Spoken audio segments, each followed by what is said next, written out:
Well, it's finally here.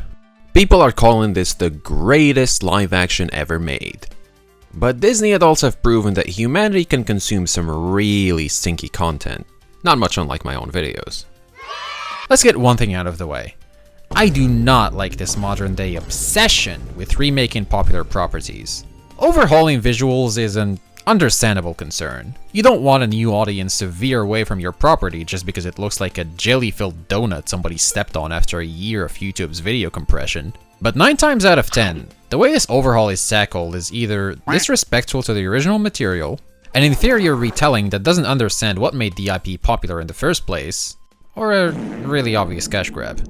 I love 2D animation as a medium. There's so much you can communicate through it in creative and unique ways that reflect an artist's personality and originality. So much you can do with it that's nearly impossible to replicate in a real-life setting. And seeing all of these multi-billion-dollar companies either treating the animators that make all that a possibility like garbage, or compete with each other in an arms race to try and modernize already established properties, quite poorly might I add, effectively undermining the 2D market as a whole, is something I find to be really disheartening.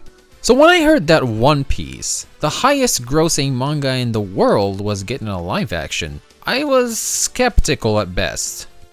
So what did I, a man who watched JoJo Part 4, the live action, because I needed to for a video, giving me every reason I would ever need to never want to see another live action again, period, yet was forced to watch this one because a blue schnitzel peer pressured me into it. What did I think of this Netflix interpretation of an iconic series? Are anime fans actually right for once? Yeah, it was pretty good.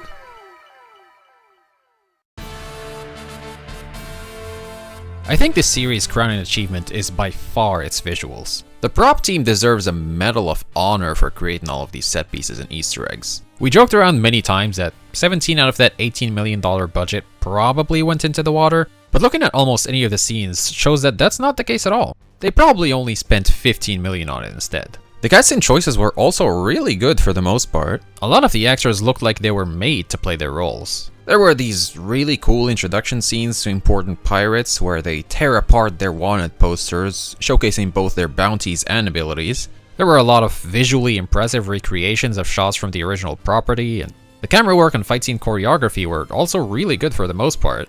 Something whoever edited the trailer should be fired for how poorly they showcased it. But it was honestly a feast for the eyes for the majority of the runtime. And while there is some unconvincing CGI and costumes here and there, it was uncommon enough for it to not be a major issue for me, and I can honestly say that if this show were to be rated on its visuals alone, it would have been a solid 9 out of 10 experience.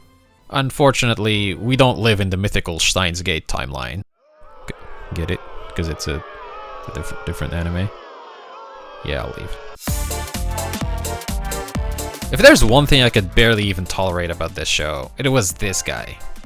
Iñaki Godoy, did I get his name right? Fits the bill visually as Luffy, but man is his performance one of the worst things I've had the displeasure of being subjected to in the past few weeks.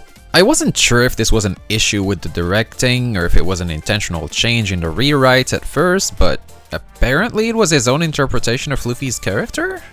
I guess he sees him as less like a happy-go-lucky idiot, and more like that one kid that tries to show off how his dad knows Will Smith by printing an email he sent from his own address.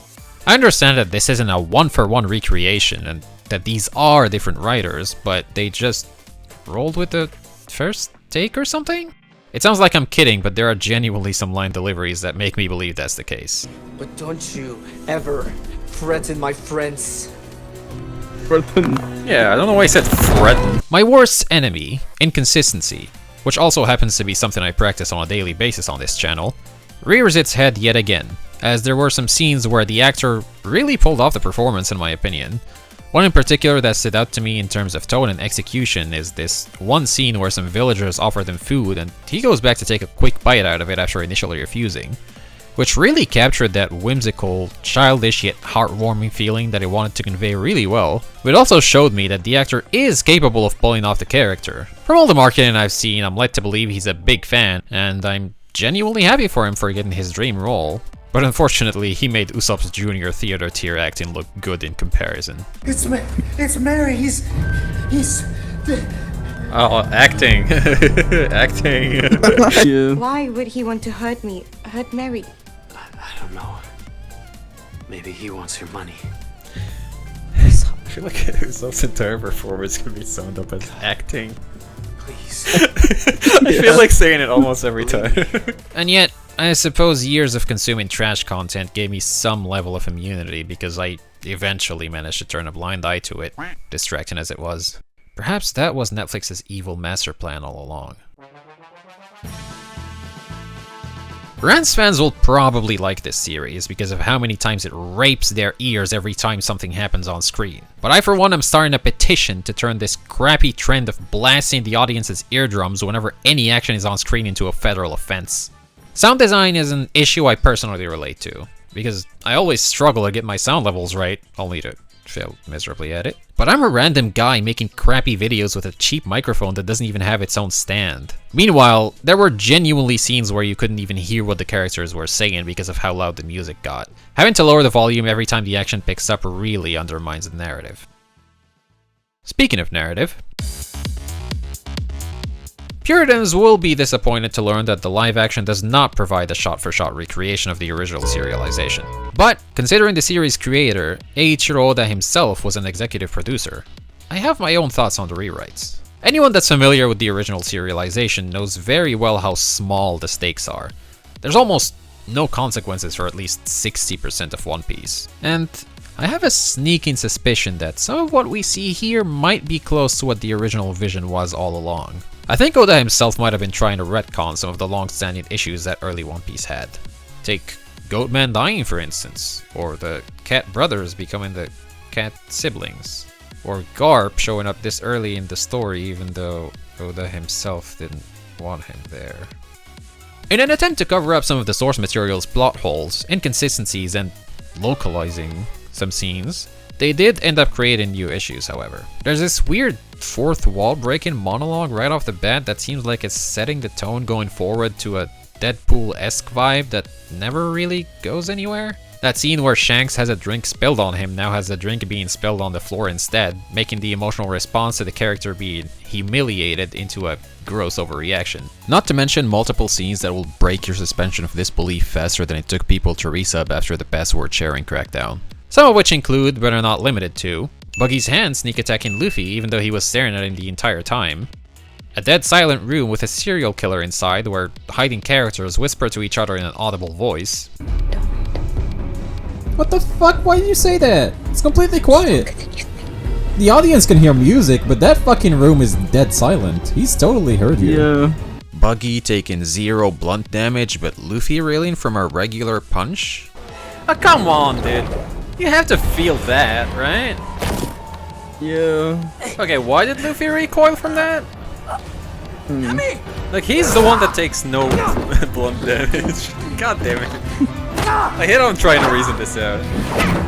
Yeah. And Sanji's tearful yet emotional parting with Jeff turning into this. Oh, you I win! What? I win, man! We get like a presidential like hand movement. I told you it wasn't gonna happen. There's no There's fucking no way way they'll this keep is. something We get like that Japanese we get like in a there. Trump, Obama, Biden. A Biden blast.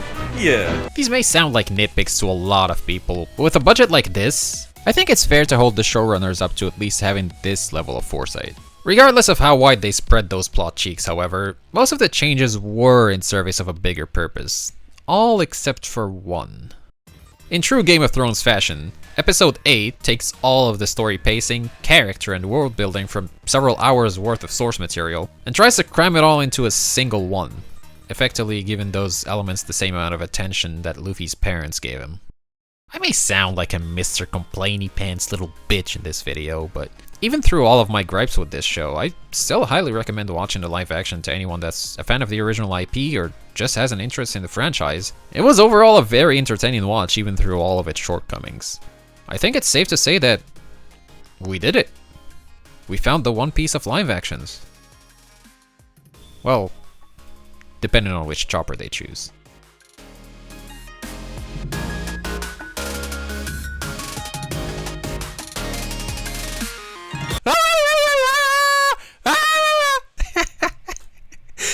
Don't put that in the video. Don't put that in the video.